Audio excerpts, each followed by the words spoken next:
বন্ধুরা, welcome to my channel. At last বললাম আমি আমার এই ওয়ার্ডসগুলো অনেক দিন ধরে বলবো করছিলাম যে welcome to my channel, but সাহস হচ্ছিল না, খুব হেজিটেশন হচ্ছিল।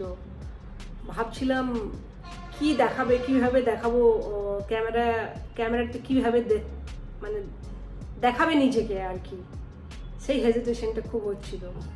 এরকমভাবে ক্যামেরার সামনে কোনোদিন বলিনি তো, কিন্তু একটা ইয়েও হচ্ছিল যে হ্যাঁ আমাকে ব্লগিং স্টার্ট করতে হবে। অনেক দিন ধরেই মন যাচ্ছিল যে হ্যাঁ ব্লগিং করি। বেশ ভালো প্ল্যাটফর্ম একটা এটা আমাদের মতো হাউসওয়াইফদের জন্য এটা বেশ ভালো প্ল্যাটফর্ম। তো তাই ইচ্ছে হচ্ছিল একবার চেষ্টা করে দেখি। অনেক দিন ধরেই ভিডিও বানাচ্ছি আর ডিলিট করছিলাম।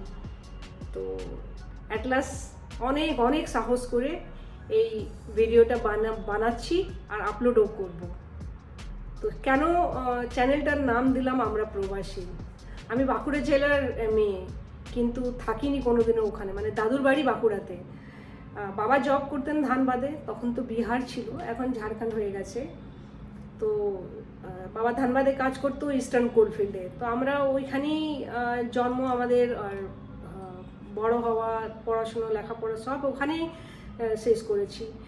তারপরে দিল্লি চলে গিয়েছিলাম, দিল্লিতে জব করতাম, তখন রাজাতের সঙ্গে পরিচয় হয়, তারপরে বিয়ে হয়ে যায়। তারপরে ব্যাঙ্গালোরে আসি, ব্যাঙ্গালোর থেকে ফির ইউএসএ চলে যায়। 9 বছর ইউএসএতে থেকে লাস্ট ইয়ার ফিরে এসেছি, আবার 2025-এ ফিরে যাওয়ার কথা আছে। তো দেখছেন নিজের দেশে তো কোনোদিন থাকলামই না, তো এর থেকে ভালো নাম আমার আর কোনো মাথায় এলো না আমরা প্রবাসী ছাড়া। তাই এই নামটাই দিয়ে ফেললাম নিজের চ্যানেলে। আর আমার নাম মহামায়া, সবাই মায়া বলেই ডাকে, ছোট হয়ে যাচ্ছে, ছোট নাম তো মায়া, মহামায়াটা বেশ বড় নাম। তো মহামায়া বলে ডাকলেই আমার বেশ ভালো লাগে পুরো নামটা, কিন্তু কেউ বলে না। আর যা কি করা যায়, যার যা প্রেফারেন্স, যে যা বলে বলুক, আমার মানে মানুষটাকে ভালোবাসলেই হলো আর কি। তো দ্যাটস ওকে। তো আমরা ফ্যামিলি 4 জনের ফ্যামিলি, আমার ছেলে মেয়ে আর হাজব্যান্ড নিয়ে। শ্বশুর শাশুড়ি থাকেন উড়িষ্যাতে, আমার শ্বশুর বাড়ির লোক উড়িয়া। তো বলে দিই, আমার বাংলাটা কিন্তু ভালো নয়, একদম টান আসে বাংলাতে। ভালো বাংলা আর কি বলা হয় না আমার দ্বারা, হিন্দিতে বেশি বলি তো কথা, তাই বাংলাতে খুব টান চলে এসেছে। আগে তাও খুব, বিয়ের আগে তাও বলা হতো, বিয়ের পরে তো মানে বন্ধই হয়ে গেছে। বাপের বাড়ির লোকে কেউ ফোন করলেই তো এই একটা দুটো কথা হয়, বাকি আর কথা হয় না।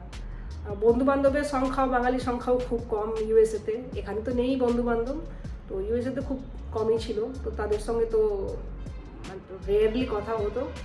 তাই ঘরেই হিন্দিতেই কথা বলি সব সময়, কারণ রাজাত আমার ভাষা বলে না, আমি রাজাতের ভাষা বলি না।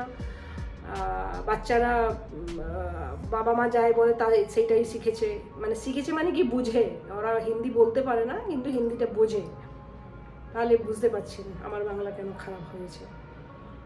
কিন্তু ব্লগিং আমি বাংলাতে করছি। কেন করছি, মানে বাংলা ভাষাটা বলতে তো হবে, নিজের ভাষা ভুলে যাচ্ছি তো। তাই সাহস করে বাংলাতেই ব্লগিং করব। যেরকমই শোনায় আপনাদেরকে শুনতে হবে, যেরকমই শোনায়, তাই বাংলায় ব্লগিং।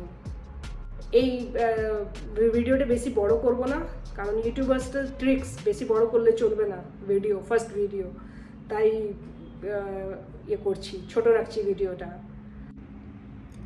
তাহলে প্লিজ লাইক অ্যান্ড সাবস্ক্রাইব করে দেবেন আমার চ্যানেলটা। লাইক তখনই করবেন যদি ভালো লাগে, ডিসলাইকও করবেন যদি ভালো না লাগে। আর কমেন্টসে জানাবেন যদি কোনো ভুল ত্রুটি থাকে, বা যেখানে আমি আরও কিছু ভালো করতে পারি আর কি।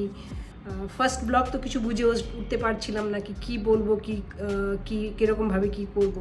বেশি এখনও কিছু জানি না আমি এডিটিং বগেরা, তো ধীরে ধীরে শিখে নেব। আমি অনেক ট্রাই করছি। সো সাপোর্টের রইল, কি বলবো, আসছে না বাংলা, বাট দেখলেন তো আমার বাংলাটা ভালো নয়।